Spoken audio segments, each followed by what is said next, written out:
بسم اللہ الرحمن الرحیم۔ عزیز طلبہ اور طالبات، آج کے ہمارے یہ سبق کا لنک نمبر 3 ہے جو ہم شروع کر رہے ہیں۔ اس میں سبق کا جو لازمی حصہ ہے وہ سجدہ سہو کے بارے میں ہے۔ یہ دیکھیں، سبق کو سمجھنا آسان ہوتا ہے، یاد کرنا ہر طالب علم کی کیفیت الگ ہوتی ہے، تو جو یاد کرنا چاہے وہ یاد کر لیں، جو سمجھ لیں گے انشاءاللہ سمجھنے سے یاد کرنا آسان ہو جاتا ہے، ٹھیک ہے نا۔ سجدہ سہو ابھی ہم نے پیچھے پڑھا تھا، تو ہم دوبارہ اس کو وضاحت کر لیتے ہیں کہ سجدہ سہو کسے کہتے ہیں، اس کا طریقہ کیا ہے۔ تو یہ دونوں چیزیں آپ کو بتا دیتے ہیں۔ بسم اللہ الرحمن الرحیم۔ کسی واجب کے چھوٹ جانے یا واجب یا فرض میں تاخیر یعنی دیر ہو جانے، ٹھیک ہے۔ ہم نے ابھی دو چیزیں پڑھی پیچھے، نماز کے فرائض پڑھے تھے، نماز کے واجبات پڑھے تھے، ٹھیک ہے۔ اب سجدہ سہو بتا رہے ہیں کہ سجدہ سہو کے معنی ہیں غلطی، اور سجدہ کہتے ہیں سجدے کو۔ تو سجدہ سہو یعنی غلطی کا سجدہ۔ اب وہ غلطی کیا ہے، اس کی تعریف کر رہے ہیں سہو کی، کہ کسی واجب کے چھوٹ جانے پر یا واجب اور فرض یا واجب یا فرض میں تاخیر یعنی دیر کر دینے میں، ہو جانے میں، یا کسی فرض کو اس کی جگہ سے ہٹا کر پہلے کر دینے یا کسی فرض کو 2 بار ادا کر دینے سے سجدہ سہو واجب ہو جاتا ہے، ٹھیک ہے۔ کیا چیزیں ہو گئیں؟ 4 چیزیں ہو گئیں۔ کسی واجب کے چھوٹ جانے پر، نمبر 1 کیا ہے، کسی واجب کے چھوٹ جانے پر۔ نمبر 2 واجب یا فرض میں تاخیر ہونے پر، واجب یا فرض میں تاخیر ہونے پر یعنی دیر ہو جانے میں۔ نمبر 3 یا کسی فرض کو اس کی جگہ سے ہٹا کر پہلے کر دینے میں۔ نمبر 3 کیا ہے، کسی فرض کو جو اس کا فرض تھا، رکوع سجدے میں تھا، قیام کا تھا، اور جو دوسرے فرائض تھے، اس کو اس کی جگہ سے ہٹا کر پہلے کر دیا، یہ تیسری صورت ہو گئی۔ یا چوتھی صورت کیا کہ یا کسی فرض کو 2 بار ادا کر دینے سے، یا کسی فرض کو ہم نے 2 بار ادا کر دیا، مثال کے طور پہ ایک ہی رکعت میں 2 مرتبہ رکوع کر دیا، سجدے میں مطلب ڈبل کر دیا، تو کہہ رہے ہیں کہ 2 بار ادا کر دینے سے سجدہ سہو واجب ہوتا ہے۔ اور اب یہ جو 4 غلطیاں، اگر ان میں سے کوئی بھی غلطی ہو جائے تو کہہ رہے ہیں کہ اور اس سے بھول کی تلافی ہو جاتی ہے۔ جو ہم جان بوجھ کے کریں گے تو اس کا تو، اگر جان بوجھ کے کریں گے تو اس میں تو صورت مسئلہ ہی الگ ہے نا، صورت مسئلہ ہی الگ ہے کہ یہ 3 اور 4 چیزیں کب ہیں، جب یہ بھولے میں ہو جائیں، غلطی سے ہو جائیں، ٹھیک ہے نا۔ اگر قصداً ایسا کرے یعنی جان بوجھ کر ایسا کرے تو سجدہ سہو سے کام نہ چلے گا، بلکہ نماز کا دہرانا لازم ہوگا۔ بات سمجھ میں آ گئی آپ لوگوں کو؟ اگر قصداً یعنی جان بوجھ کر ایسا کرے، یہ چاروں صورتوں میں سے کوئی بھی صورت جان بوجھ کے پائی گئی تو نماز فاسد ہو جائے گی، نماز ختم ہو جائے گی، نماز کو دہرانا لازم ہوگا۔ یہ سب چاروں صورتیں انجانے کے اندر ہیں۔ اچھا، اور اسی طریقے سے اگر کوئی فرض چھوٹ جائے گا تو اس کی بھی تلافی سجدہ سہو سے نہیں ہوگی۔ فرض کے چھوٹ جانے میں نماز نہیں ہوتی۔ فرض کے چھوٹ جانے پر اگر فرض ہوگی، نماز پڑھ لی اور فرض رہ گیا، یاد آ گیا، تو اب نماز دوبارہ پڑھنی ہوگی، نماز سجدہ سہو سے تلافی نہیں ہوگی۔ سمجھ میں آ گیا آپ کو انشاءاللہ؟ اچھا، طریقہ سجدہ سہو کیا ہے؟ سجدہ سہو کا طریقہ یہ ہے کہ آخری رکعت میں عبدہ و رسولہ تک التحیات پڑھ کر داہنی طرف سلام پھیر کر 2 سجدے ادا کرے، ٹھیک ہے۔ سجدہ سہو کا طریقہ یہ ہے کہ آخری رکعت ہماری جو بھی ہوگی اس میں عبدہ و رسولہ، اشہد ان لا الہ الا اللہ و اشہد ان محمد عبدہ و رسولہ، جو کلمہ ہم پڑھتے ہیں، یہاں تک التحیات پڑھ کر سیدھے ہاتھ پر سلام پھیر دیں گے، ایک سلام پھیر کر پھر 2 سجدے کریں گے۔ ایک سلام پھیرا، اللہ اکبر کہتے ہوئے سجدے میں جائیں گے۔ ہر مرتبہ سجدے کو جاتے ہوئے اللہ اکبر کہے اور دونوں سجدے کر کے بیٹھ جاوے، ٹھیک ہے۔ اور دوبارہ پوری التحیات اور اس کے بعد درود شریف اور دعا پڑھ کر پھر دونوں طرف سلام پھیر دے، ٹھیک ہے جی۔ یہ سمجھ میں آ گیا سجدہ سہو کا طریقہ؟ بالکل آسان ہے، کوئی مشکل نہیں ہے۔ جو کتاب میں یہ لکھا ہوا ہے، آسان نماز ہے، مجموعہ وظائف یا جو بھی کتابیں ہیں آپ لوگوں کو میسر ہوں، اور جس کے پاس نہیں ہو تو انشاءاللہ بتا دیں، کتاب مل جائے گی، کوئی مشکل نہیں ہے، بس یاد کرنے کی کوشش کریں گے، انشاءاللہ یاد ہو جائے گا، ٹھیک ہے۔ تو یہ سجدہ سہو کا طریقہ تھا، اس کو تمام طلبہ و طالبات ذہن نشین کر لیں، اس کو سمجھ لیں۔ جب سمجھ لیں گے تو پھر انشاءاللہ یاد کرنا بھی آسان ہو جائے گا، ٹھیک ہے جی۔ اسی کے ساتھ ہمارا جو ہے دوسری سجدہ سہو تھا۔ سجدہ سہو کے بعد ہے سجدہ تلاوت۔ سجدہ تلاوت کیا چیز ہوتی ہے؟ یہ بھی ایک ضروری مسئلہ ہے۔ آپ ماشاءاللہ 7ویں کلاس کے طلبہ اور طالبات ہیں، تمام طلبہ، تو اس کو ذہن نشین کر لیں، یہ بھی یاد کر لیں انشاءاللہ، جو اس میں موٹی موٹی چیزیں ہیں وہ یاد کر لیں، اور سمجھانے کے لیے میں اس کو سمجھا ہی دوں گا آپ کو پورا انشاءاللہ، تو کوئی اتنا مشکل نہیں ہے۔ دیکھیں مشکل سمجھیں گے تو یاد کرنا بہت مشکل ہو جائے گا، سمجھ میں نہیں آئے گا، آسان سمجھیں گے سارا یاد کرنا آسان ہو جائے گا، کچھ مشکل نہیں ہوگا انشاءاللہ، ٹھیک ہے جی۔ سجدہ تلاوت کیا ہے بتا رہے ہیں۔ قرآن شریف میں 14 مقامات ایسے ہیں جن کے پڑھنے یا سننے سے سجدہ کرنا واجب ہوتا ہے، اس کو سجدہ تلاوت کہتے ہیں۔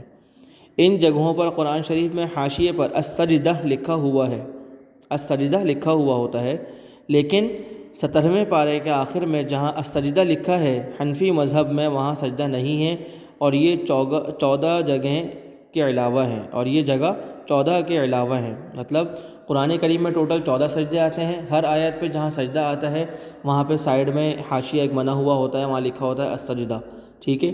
اس سجدے کے اوپر اب مسائل جو ہیں وہ آگے بتائیں گے، لیکن یہ بتا رہے ہیں کہ احناف کے امام اعظم ابو حنیفہ رحمۃ اللہ علیہ کے مسلک پر چلنے والے لوگوں کے ہاں جو یہ 17ویں پارے کے آخر میں السجدہ لکھا ہوا ہے وہاں پہ سجدہ نہیں ہوتا، مطلب اگر اس سجدے کو ملائیں گے تو 14 اور ایک 15، مطلب یہ 15 سجدے اس طریقے سے ہو جائیں گے، لیکن کیونکہ امام اعظم ابو حنیفہ رحمۃ اللہ علیہ کے مسلک میں وہاں سجدہ نہیں کیا جاتا، لہذا یہ اس کے علاوہ ہے، تو 14 سجدے ہوں گے۔ مسئلہ بتا رہے ہیں کہ تلاوت کرتے ہوئے جس وقت سجدے کی آیت تلاوت کرے اسی وقت سجدہ کر لینا چاہیے۔ تلاوت کرتے ہوئے جس وقت آیت سجدہ آتی ہے، قرآن کریم کی تلاوت کر رہے تھے، سجدے والی آیت آئی تو کریں گے سجدہ فوراً کر لینا چاہیے۔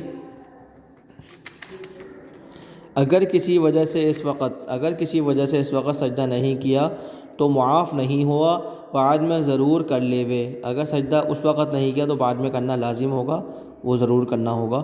سجدہ تلاوت پڑھنے والے پر واجب ہوتا ہے، اور جو سجدے کی آیت سنے اس پر بھی۔ ایک مسئلہ تو یہ ہو گیا، جس نے قرآن کریم میں آیت سجدہ تلاوت کی، قرآن کریم سے پڑھ کر، چاہے وہ دیکھ کے پڑھے زبانی پڑھے، اگر آیت سجدہ خود پڑھی ہے تو خود سجدہ کرے گا، اگر کسی نے بیٹھ کے سنا ہے تو اس کے اوپر بھی سجدہ تلاوت لازم ہوگا، ٹھیک ہے۔ دوسرا مسئلہ بتا رہے ہیں کہ سجدہ تلاوت ادا کرنے کا طریقہ کیا ہے۔ دوسرا مسئلہ کیا ہے، سجدہ تلاوت ادا کرنے کا طریقہ کیا ہے، وہ یہ ہے کہ کھڑے ہو کر تکبیر کہتا ہوا، اللہ اکبر کہتا ہوا ایک سجدہ کرے، اور پھر تکبیر کہتا ہوا اٹھ کھڑا ہو، یہ تو افضل طریقہ ہے۔ اللہ اکبر کھڑے ہو کر کہیں گے اور سجدے میں جائیں گے اللہ اکبر کہتے ہوئے، اور اسی طریقے سے 3 دفعہ تسبیح پڑھ کے سبحان ربی الاعلیٰ، اور دوبارہ اللہ اکبر کہتے ہوئے کھڑے ہو جائیں گے۔ لیکن اگر بیٹھے بیٹھے ہی سجدے میں چلا گیا، جیسے قرآن کریم بیٹھ کے پڑھ رہے تھے، اب بیٹھ کے کس طرح التحیات کی حالت میں قرآن کریم کو ایک طرف رکھ کر التحیات کی حالت میں بیٹھیں گے، اور اللہ اکبر کہتے ہوئے سجدے میں چلا گیا اور سجدے کر کے بیٹھ گیا، تب بھی سجدہ ادا ہو جائے گا، ٹھیک ہے نا۔ کھڑے ہونے کی حالت بھی بتا دی، بیٹھنے کی حالت بھی بتا دی۔ تلاوت کا صرف ایک ہی سجدہ کیا جاتا ہے، نماز کی طرح 2 سجدے نہیں ہوتے۔ تلاوت کا ایک سجدہ کیا جاتا ہے، نماز کی طرح 2 سجدے نہیں ہوتے، ٹھیک ہے۔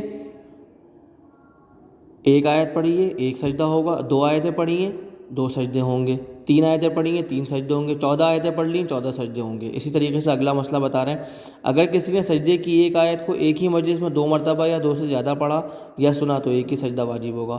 ایک شخص نے ایک جگہ بیٹھ کر کھڑے ہو کر ایک آیت سجدہ کو 2 دفعہ پڑھا، 4 دفعہ پڑھا، ایک ہی آیت کو 10 دفعہ پڑھا، بھلے 50 دفعہ پڑھے، اور ایک ہی آیت کو ایک ہی جگہ بیٹھ کے پڑھے، تو اس کے اوپر ایک ہی سجدہ کرنا لازم ہوگا، ٹھیک ہے۔ اسی طرح اگر ایک ہی شخص نے ایک جگہ بیٹھ کر ایک ہی آیت کو کئی دفعہ سنا تو اس کے اوپر بھی ایک ہی سجدہ لازم ہوگا، زیادہ سجدے لازم نہیں ہوں گے، ٹھیک ہے۔ سجدہ تلاوت کی ادائیگی کے لیے کیا چیزیں ضروری ہیں؟ بدن کا پاک ہونا، کپڑے کا پاک ہونا، جگہ کا پاک ہونا، سطر کا ڈھانکنا، قبلہ رخ ہونا، سجدہ ادا کرنے کی نیت کرنا، باوضو ہونا شرط ہے۔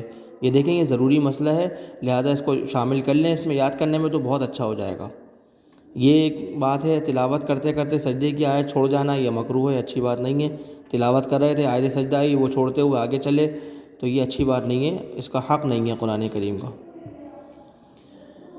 ٹھیک ہے جی۔ یہ ہیں چیزیں، باقی وہ آگے کا مسئلہ یہ ہے کہ تلاوت کرنے والا اگر سجدے کی آیت آہستہ پڑھ دے ہوئے تاکہ حاضرین تک آواز نہ پہنچے تو یہ مستحب ہے، یعنی پسندیدہ عمل یہ کہ اچھا ہے خود پڑھ لے، لیکن تراویح میں امام آیت سجدہ بھی زور سے پڑھے اور سب اس کے ساتھ سجدہ کرے، جیسے ہمارے یہاں لڑکے مرد حضرات مسجد میں تراویح پڑھتے ہیں، تو وہ جب سجدہ تلاوت آتا ہے تو امام زور سے پڑھے گا اور سب کے سب اس کے ساتھ سجدے میں جائیں گے، ٹھیک ہے نا۔ اسی طریقے سے یہ سجدے تلاوت قرآن کریم کے 14 سجدے اس کے بارے میں تھا۔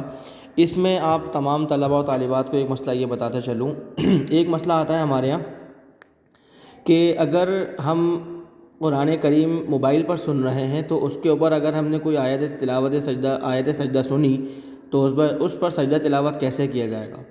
اس کی دو صورتیں ہیں، علماء کرام نے اس کی تحقیق میں فرمایا ہے کہ دو صورتیں ہیں اس کی۔ اگر تو کہیں سے تلاوت ہم سن رہے ہیں اور وہ اب شخص پڑھنے والا لائیو پڑھ رہا ہے، مطلب وہ اوریجنل اپنی آواز میں، مطلب آواز کہہ رہا ہوں، مطلب اگر وہ شخص لائیو تلاوت ہو رہی، جیسے ہمارے امام کعبہ حرم شریف میں تلاوت ہو رہی ہوتی ہے، تراویح چل رہی ہوتی ہے، ہم گھر پہ سنتے ہیں، تو وہ اگر وہاں پہ لائیو چل رہی ہے اور ہم لائیو سن رہے ہیں اور ایسی صورت میں سجدہ تلاوت پڑھا تو ہم کو سجدہ کرنا لازم ہوگا۔ بصورت دیگر اگر سجدہ تلاوت آیت سجدہ پڑھی گئی اور وہ شخص لائیو نہیں پڑھا بلکہ پرانی اولڈ ریکارڈنگ، یا پرانی مطلب ریکارڈنگ تھی، ریکارڈنگ پڑھی اور وہ لائیو نہیں ہے، تو اس صورت میں سجدہ تلاوت لازم نہیں ہوگا۔ یہ علماء کرام نے مسئلہ تحقیق کر کے اس کا جواب دیا، تو سوچا کہ آپ حضرات کو یہ مسئلہ بتاتا چلوں، ٹھیک ہے جی۔ اسی کے ساتھ ساتھ اب ہم یہ دو چیزیں ہو گئیں، سجدہ سہو ہو گیا، سجدہ تلاوت ہو گیا۔ دیکھیں آپ طلبہ اور طالبات کی آسانی کے لیے اس کو زیادہ وضاحت سے کھول کے بتا دیا، اس میں جو موٹی موٹی چیزیں کم سے کم یہ یاد کر لیں گے تو بہت زیادہ اچھا ہو جائے گا، اور یاد کرنا اتنا مشکل نہیں ہے بلکہ آسان ہے، کوئی 2-4 سوال ہوں گے تو انشاءاللہ سمجھ میں آ جائے گا۔ اسی کے ساتھ ساتھ میں آپ کو جو ہے اب نماز کا طریقہ بتا دیتا ہوں کہ نماز کے طریقے میں کیا ترتیب ہوتی ہے۔